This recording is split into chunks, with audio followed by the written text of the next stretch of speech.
तेरी मुश्किल ना बढ़ाऊंगा, चला जाऊंगा, अश्क आंखों में छुपाऊंगा, चला जाऊंगा। अपनी दहलीज पे कुछ देर पड़ा रहने दे, जैसे ही होश में आऊंगा, चला जाऊंगा।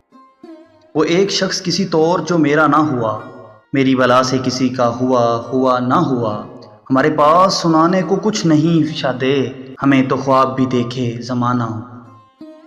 हमारा हाल तुम भी पूछते हो, तुम्हें मालूम होना चाहिए। मैं चुप रहा तो मुझे मार देगा मेरा ज़मीर, गवाही दी तो अदालत में मारा जाऊं। मेरा ये खून मेरे दुश्मनों के सर होगा, मैं दोस्तों की हिरासत में मारा जाऊं।